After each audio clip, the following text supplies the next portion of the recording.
देश भर से जुड़े जन औषधि केंद्र संचालक, लाभार्थी महोदय, चिकित्सक और मेरे भाई और बहनों, जन औषधि चिकित्सक, जन औषधि ज्योति और जन औषधि सारथी, ये 3 प्रकार के महत्वपूर्ण अवार्ड प्राप्त करने वाले, सम्मान पाने वाले मैं सभी साथियों को बहुत बहुत बधाई देता हूं।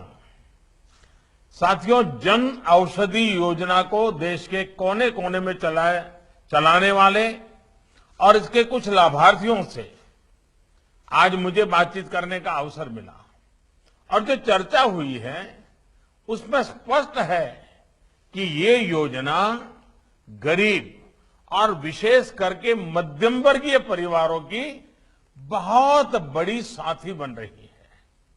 ये योजना सेवा और रोजगार दोनों का माध्यम बन रही है। जन औषधि केंद्रों में सस्ती दवाई के साथ साथ युवाओं को आय के साधन भी मिल रहे हैं। विशेष रूप से हमारी बहनों को, हमारी बेटियों को जब सिर्फ 2.5 रुपये में सैनिटरी पैड्स उपलब्ध कराए जाते हैं तो इससे उनके स्वास्थ्य उस पर एक सकारात्मक असर पड़ता है। अब तक 11 करोड़ से ज्यादा सैनिटरी नैपकिन्स इन केंद्रों पर बिक चुके हैं।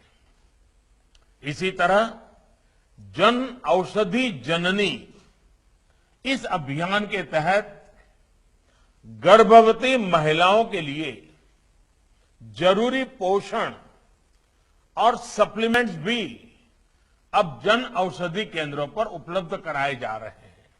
इतना ही नहीं, 1000 से ज्यादा जन औषधि केंद्र तो ऐसे हैं जिन्हें महिलाएं ही चला रही है। यानी जन औषधि योजना बेटियों की आत्मनिर्भरता को भी बल दे रही है। भाई और बहनों, इस योजना से पहाड़ी क्षेत्रों में, नॉर्थ ईस्ट में, जनजातीय क्षेत्रों में रहने वाले देशवासियों तक सस्ती दवा देने में भी मदद मिल रही है। आज भी जब 7,500वें केंद्र का 75वें केंद्र का लोकार्पण किया गया है तो वो शिलांग में हुआ है। इससे स्पष्ट है कि नॉर्थ ईस्ट में जन औषधि केंद्रों का कितना विस्तार हो रहा है। साथियों, 7500 के पड़ाव तक पहुंचना इसलिए भी अहम है क्योंकि 6 साल पहले तक देश में ऐसे 100 केंद्र भी नहीं थे और हम हो सके उतना जल्दी, तेजी से 10,000 का टारगेट पार करना चाहते हैं। मैं आज राज्य सरकारों से, विभाग के लोगों से एक आग्रह करूंगा। आजादी के 75 साल हमारे सामने महत्वपूर्ण अवसर है। क्या हम ये तय कर सकते हैं कि देश के कम से कम 75 जिले ऐसे होंगे जहां पर 75 से ज्यादा जन औषधि केंद्र होंगे और वे आने वाले कुछ ही समय में हम कर देंगे। आप देखिए कितना बड़ा फैलाव बढ़ता जाएगा। उसी प्रकार से उसका लाभ लेने वालों की संख्या का भी लक्ष्य तय करना चाहिए। अब एक भी जन औषधि केंद्र ऐसा न हो कि जिसमें आज जितने लोग आते हैं उसकी संख्या 2 गुनी 3 गुनी न हो। इन 2 चीजों को लेकर के हमने काम करना चाहिए। एक काम जितना जल्दी होगा देश के गरीबों को उतना ही लाभ होगा। ये जन औषधि केंद्र हर साल गरीब और मध्यम वर्ग के परिवारों में के लगभग 3600 करोड़ रुपए बचा रहे हैं। और ये रकम छोटी नहीं है, जो पहले महंगी दवाओं में खर्च हो जाते थे। यानी अब इन परिवारों के 3600 करोड़ रुपए परिवार के अच्छे कामों के लिए और अधिक उपयोगी होने लगे हैं। साथियों, जन औषधि योजना का तेजी से प्रसार हो, इसके लिए इन केंद्रों का इंसेंटिव भी 2.5 लाख से बढ़ाकर 5 लाख कर दिया गया है। इसके अलावा दलितों, आदिवासियों, महिलाओं और पूर्वोत्तर के लोगों के लिए 2 लाख रुपए का इंसेंटिव अलग से दिया जा रहा है। ये पैसा उन्हें अपना स्टोर बनाने, उसके लिए जरूरी फर्नीचर वगैरह लाने में मदद करता है। इन अवसरों के साथ ही इस योजना से फार्मा सेक्टर में संभावनाओं का एक नया आयाम भी खुला है। भाइयों और बहनों, आज मेड इन इंडिया दवाइयां और सर्जिकल्स की मांग बढ़ी है। मांग बढ़ने से प्रोडक्शन भी बढ़ रहा है। इससे भी बड़ी संख्या में रोजगार के अवसर पैदा हो रहे हैं। मुझे खुशी है कि अब 75 आयुष दवाएं, जिसमें होम्योपैथी होती है, आयुर्वेद होता है, उसको भी जन औषधि केंद्रों में उपलब्ध कराए जाने का फैसला लिया गया है। आयुष दवाएं सस्ते में मिलने से मरीजों का फायदा तो होगा ही, साथ ही इसमें आयुर्वेद और आयुष मेडिसिन के क्षेत्र को भी बहुत बड़ा लाभ होगा। साथियों, लंबे समय तक देश की सरकारी सोच में स्वास्थ्य को सिर्फ बीमारी और इलाज का ही विषय माना गया। लेकिन स्वास्थ्य का विषय सिर्फ बीमारी से मुक्ति इतना नहीं है और इलाज तक भी सीमित नहीं है, बल्कि ये देश के पूरे आर्थिक और सामाजिक ताने बाने को प्रभावित करता है। जिस देश की आबादी, जिस देश के लोग, पुरुष हो, स्त्री हो, शहर के हो, गांव को हो, बुजुर्ग हो, छोटे हो, नौजवान हो, बच्चे हो, वो जितने ज्यादा स्वस्थ होते हैं, उतना वो राष्ट्र भी समृद्ध होता है।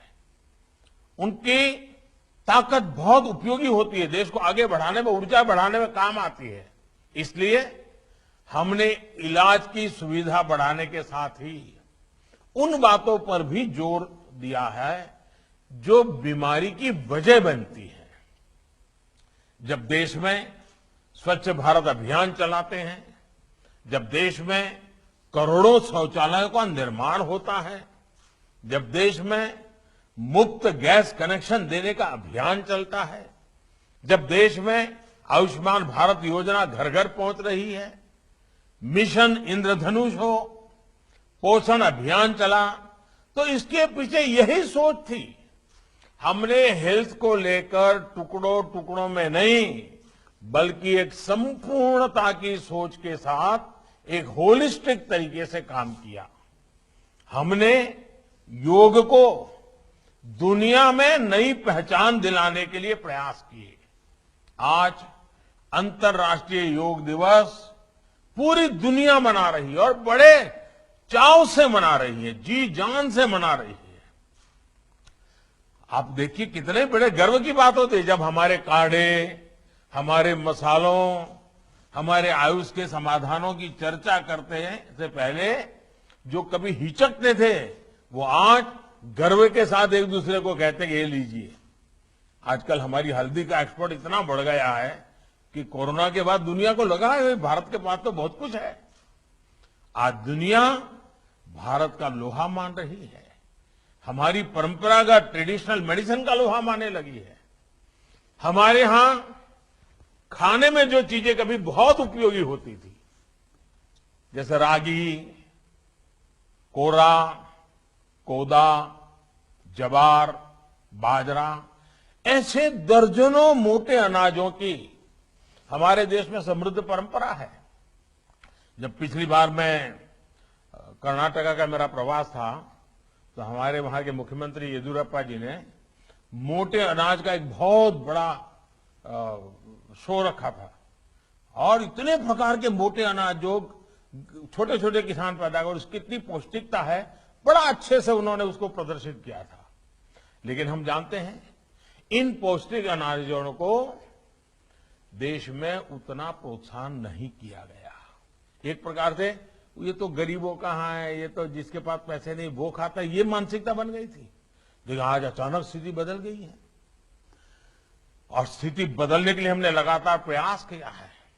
आज मोटे अनाजों को न सिर्फ प्रोत्साहित किया जा रहा है बल्कि अब भारत की पहल पर संयुक्त राष्ट्र यूनाइटेड नेशंस ने, यूएन ने वर्ष 2023 को इंटरनेशनल ईयर ऑफ मिलेट्स की भी घोषित किया है। ये मोटा अनाज मिलेट्स पर फोकस से देश की पौष्टिक अन्न भी मिलेगा और हमारे किसानों की आय भी बढ़ेगी। और अब तो 5 स्टार होटल में भी लोग ऑर्डर करते समय कहते हैं कि हमें वो मोटे अनाज की फलानी चीज खानी है। धीरे धीरे, क्योंकि सबको लगने लगा है कि एक मोटा अनाज शरीर के लिए बहुत उपयोगी है और अब तो यूएन ने माना है, दुनिया ने माना है। 2023 में पूरी दुनिया एक वर्ष के रूप में उसको मनाने वाली है और इसका सबसे बड़ा लाभ हमारे छोटे किसानों को होने वाला है, क्योंकि मोटा अनाज वहीं पैदा होता है, वही लोग मेहनत करके निकालते हैं। साथियों, बीते वर्षों में इलाज में आने वाले हर तरह के भेदभाव को समाप्त करने का प्रयास किया गया है। इलाज को हर गरीब तक पहुंचाया गया है। जरूरी दवाओं को, चाहे हार्ट स्टेंट शो की बात हो, नी सर्जरी से जुड़े उपकरणों की बात हो, उस कीमतों को कई गुना कम कर दिया गया है। इससे लोगों को सालाना करीब 12,500 करोड़ रुपए की बचत हो रही है। आयुष्मान योजना से देश के 50 करोड़ से ज्यादा गरीब परिवारों को 5 लाख रुपए तक का मुफ्त इलाज सुनिश्चित किया है। इसका लाभ अब तक 1.5 करोड़ से ज्यादा लोग ले चुके हैं। अनुमान है कि इससे भी लोगों को करीब 30,000 करोड़ रुपए की बचत हुई है। यानी जन औषधि, आयुष्मान, स्टेंट और अन्य उपकरणों की कीमत घटने से हो रही बचत को अगर हम जोड़ें, सिर्फ स्वास्थ्य से जुड़ी हुई बातों की मैं बात कर रहा हूं, तो आज मध्यम वर्ग का, सामान्य परिवार का करीब करीब 50,000 करोड़ रुपया हर साल बच रहा है। साथियों, भारत दुनिया की फार्मेसी है, ये सिद्ध हो चुका है। दुनिया हमारी जेनरिक दवाएं लेती है, लेकिन हमारे यहां ही उनको एक प्रकार से उदासीनता रही, प्रोत्साहित नहीं किया गया। अब हमने इस पर बल दिया है। हमने जेनरिक दवाओं पर जितना जोर लगा सकते हैं लगा, ताकि सामान्य मानवी का पैसा बचना चाहिए और बीमारी भी जानी चाहिए। कोरोना काल में दुनिया ने भी भारत की दवाओं की शक्ति को अनुभव किया है। यही स्थिति हमारी वैक्सीन इंडस्ट्री की थी। भारत के पास अनेक बीमारियों की वैक्सीन बनाने की क्षमता थी, लेकिन जरूरी प्रोत्साहन की कमी थी। हमने इंडस्ट्री को प्रोत्साहित किया और आज भारत में बने टीके हमारे बच्चों को बचाने के काम आ रहे हैं। साथियों, देश को आज अपने वैज्ञानिकों पर गर्व है कि हमारे पास मेड इन इंडिया वैक्सीन अपने लिए भी है और दुनिया की मदद करने के लिए भी है। हमारी सरकार ने यहां भी देश के गरीबों का, मध्यम वर्ग का विशेष ध्यान रखा है। आज सरकारी अस्पतालों में कोरोना का फ्री टीका लगाया जा रहा है। प्राइवेट अस्पतालों में दुनिया में सबसे सस्ता, यानी सिर्फ 250 रुपये का टीका लगाया जा रहा है। हर दिन लाखों साथियों को भारत का अपना टीका लग रहा है। नंबर आने पर मैं भी अपनी पहली डोज लगवा चुका हूं। एबीपी न्यूज आपको रखे आगे।